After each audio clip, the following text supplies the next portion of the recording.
Hello, and welcome back to another development video. We've come a long way since the first progress video that I've made. I'm here on a new save file, and if I open up the game menu, we have a closer picture of what players will see the first time they open up the menu after finishing the tutorial. So we have up along the top here the 5 starting hosts, and if I scroll down, we see the 45 hosts that are all locked. Having all the hosts visible but grayed out telling the player how to unlock them encourages exploration. Like for example, I can see the navigator here, and maybe I'm like, oh, this character looks cool. So I go and check, and I see that to unlock the navigator, I need to reach the 3rd forest floor. Or maybe I see the assassin, and I need to kill 10 NPCs.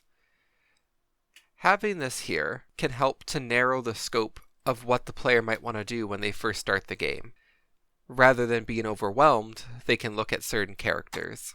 If I hop over to stats, we can check how far along most of my progress is. We've talked about the 4 worlds. We have not done the main quest yet for each of the 4 worlds. I have finished now all 50 of the hosts that I want to start with. There might be some more later down the road, but that might be like a after everything else is done kind of thing.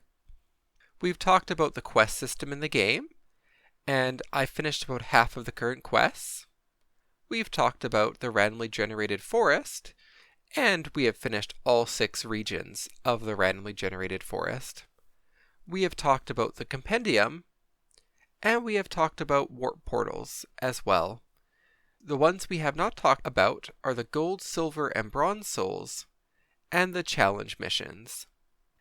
So, if I wander around here, we can see these crystals in the ground, and if I smack them, they light up and turn yellow with a little chime sound. I can smack them, and when they all light up, the game buzzes an error sound, implying that I did something wrong. But then, if I look, and I see the flowers, then maybe I can think, okay, maybe I have to hit the crystals in the order that the flowers are. And once I have done that, a little bronze soul appears right in the entranceway here. When I first find either a bronze, a silver, or a gold soul, the game will warp me to that unknown realm, and I'll be given a new quest. The unknown being will keep track of my progress in finding the royal essences, and finding them will grant me more power. And it says a new quest habit, and you can see royal essences quest here, where it keeps track of how many souls I have found, allowing me to kind of keep track of my gold souls either on the stats or on the quest tab. There will be several different ways to find souls in this game here, including like you can see this thing here where I hit the crystal and it starts counting down, where I'd have 10 seconds to go and find another one to be able to reset the timer, and I'd have to find all 5 of them and hit them within that time. If I step onto the portal and talk with the unknown being, I can check my progress in the royal essence, and I will unlock something if I get 20 royal essence, 40 royal essence, 60, 100, and if I 100% the game, I will unlock one final prize. The gold souls are worth 5 royal essence, the silver is worth 3, and the bronze is worth 1, adding all up together to be 100 royal essence. If I save and quit and go back to my old save file and open up the game menu here, you can see that I have all the characters unlocked. And if I go over to stats, you can see 50 out of 50 hosts, 11 quests completed, 6 out of 6 forest regions, and I found a variety of the royal essences. And as is tradition with this game, the last hosts that I've yet to talk about are linked to these royal essences. If you collect 5 bronze souls, you will unlock the monk, who I've talked about in a previous devlog.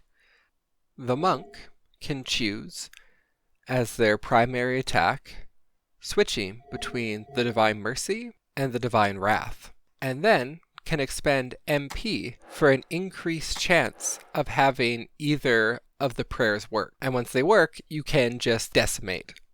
However, you are relying on probability for that prayer to come through.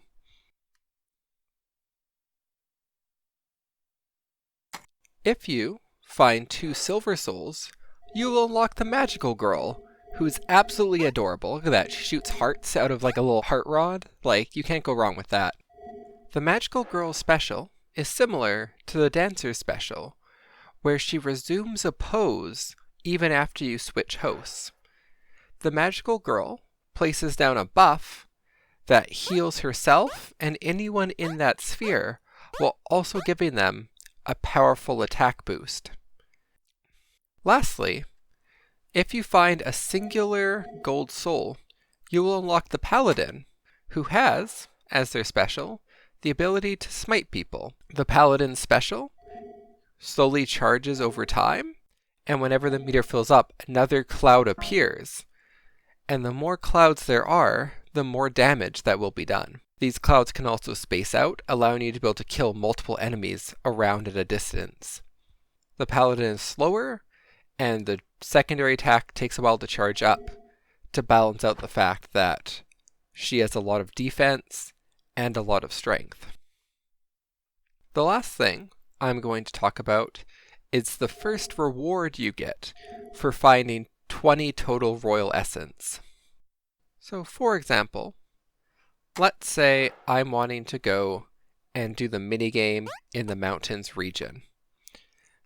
I've done it before, and I know that Cast the Witch is in here, but if I look, Cast the Witch is dead, and so I must have accidentally killed her at some point. As a player, I would be frustrated if I ruined my chances to ever do this minigame again, and so there is a way to restore killed NPCs. Once you have found a total of 20 royal essence, so that might be 20 bronze souls, that might be just 4 gold souls, or it could be a mixture of bronze, gold, and silver souls, you will unlock the ability to reset worlds. If I go and talk to the unknown being, under services, I can choose to go and reset worlds. And what we get is a little graph of the 4 worlds plus the hub world and the things to reset in that world. On the less important end, we have the dogs and cats that can be reset in case, let's say, you wanted to have all the dogs in the hub world to be Shibas and all the dogs in the city to be Huskies, but then you accidentally befriended a Husky in the hub world and now like your plan's ruined, or maybe you just have lots of fun training the dogs and you've trained every dog in the game now.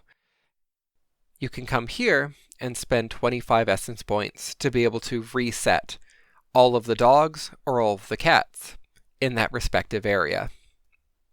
You can also reset the cars that you have repaired and the ships that you have put under your control in the city and the islands. Most importantly, you can spend 100 essence points to reset any of the NPCs that you have killed in each of the worlds. So on the top left, we can see the 100 essence points for the NPCs in the mountains region. And if I click it, every NPC in the mountains region that has died will now be brought back to life.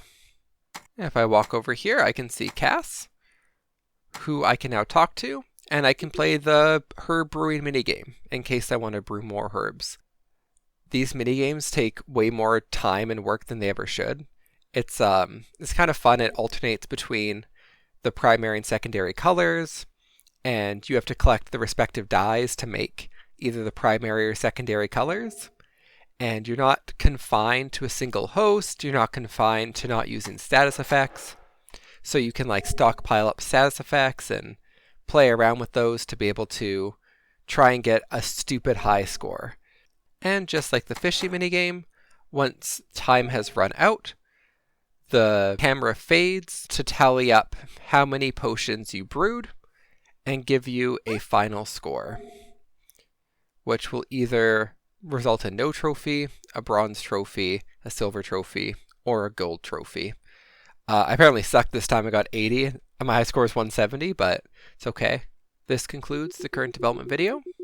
Thank you for watching.